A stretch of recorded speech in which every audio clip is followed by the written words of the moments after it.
If you're a producer, you know that sound design is everything now to make that hit track.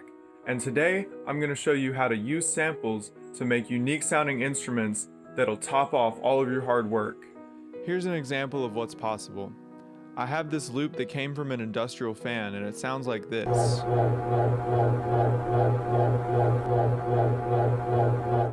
So it's periodic and it has a nice fundamental frequency in that low range. I dragged it into my sampler and I tuned the sample and created this beautiful instrument.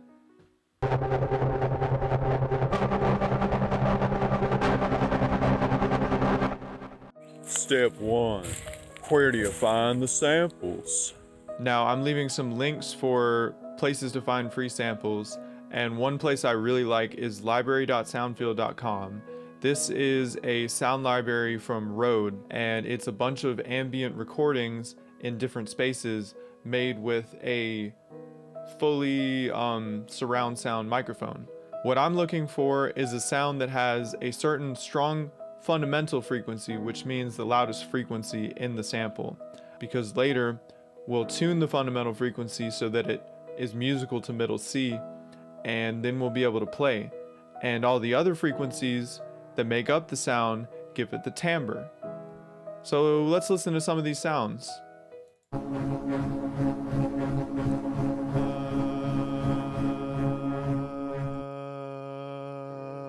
So I'm singing the fundamental frequency. It's kind of the loudest frequency that you can hear in this sample. Another great option for getting samples is to record your own. And for this, I recommend using the Dolby On app because it will intelligently apply EQ and compression to your recordings, and it also outputs WAV files. So the quality you get from the Dolby On app is going to be a lot better than your basic voice memo recordings. So you can use this to record instruments or record samples in your kitchen, for example, or just record anything. r/drum kits is a great resource too. When you go here, look for the one-shot kits. A one-shot is a recording of one note played at middle C. If you're using one-shots, it's super easy to create an instrument. All you gotta do is drag your one-shot into your sampler. Now you'll be able to play the sample on your MIDI keyboard. And since the one-shots are already tuned to middle C, you don't have to worry about tuning or changing any settings. Now all you gotta do is play with effects and have fun. Step 2. Clean up your samples. To work with those Rode samples, take your file and drag it onto a new audio track. You'll also want to download the Soundfield by Rode plugin to be able to work with this 4-track audio. Now, unfortunately, my DAW only supports stereo sound, so if you look right here, only the first 2 of these tracks are actually playing. But that's okay because you can still make interesting effects with just these 2 channels. So I'll change this polar pattern to kind of suit my taste, and then I'll bounce the audio track with this effect mixed in.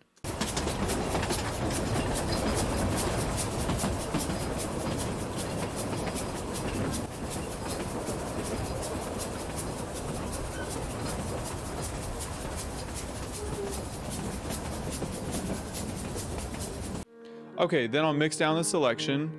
Now that I have stereo audio, I'll prepare it for the sampler by EQing it and finding a section that loops. Now I've got a pretty decent loop of a steam train.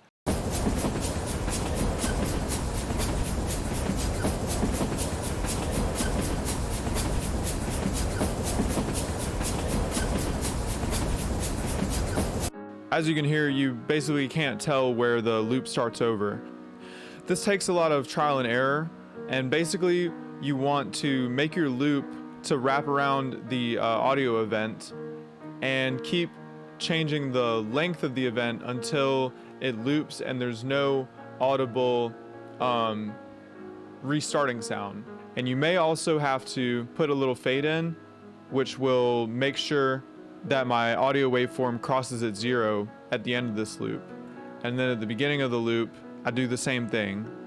So I played around with the EQ and decided that I only want the high range chugga chugga chugga chugga choo choo of the train, and so I cut out all the low frequencies. This is my EQ here, and have a listen to the loop now.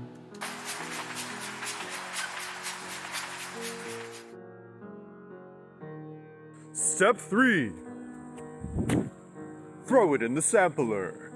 Okay, processing is done, so I will name my sample and drag it into sample 1, which is my sampler. And it's more of a percussion sound than a melodic sound.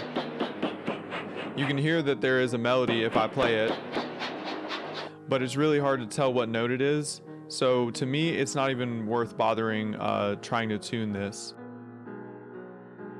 This instrument I created is much more melodic. You can clearly hear a note, but it's out of tune. So let me show you how to tune it. Most samplers will have a pitch section, and one way I like to do this is to compare this instrument to another VST that's in tune. So here's an acoustic piano VST, and I'm engaging the MIDI on both of these tracks. Okay, that sounds really out of tune, so we're gonna fix that.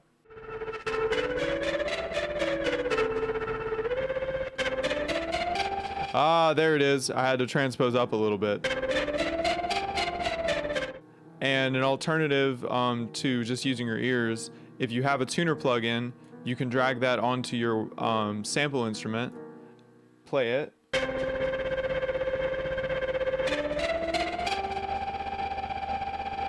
This is telling me that I'm off by 13 cents. So let me try tuning it down 13 more cents to about minus 52.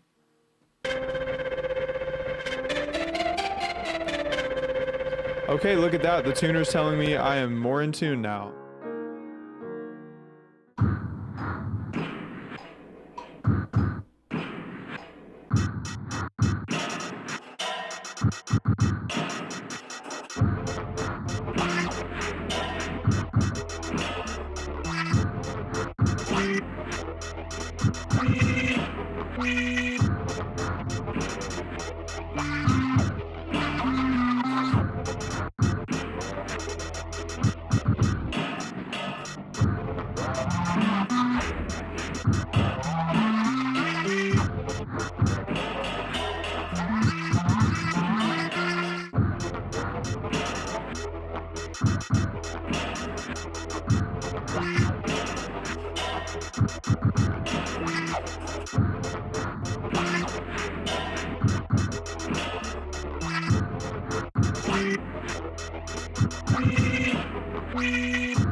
Hey, if you made it here, I love you. Thanks so much for watching all the way through. Please give me some feedback and some comments, because this is my first time making this style of video, and it would really help me out to see what you think. Until next time, happy producing and respect the trees.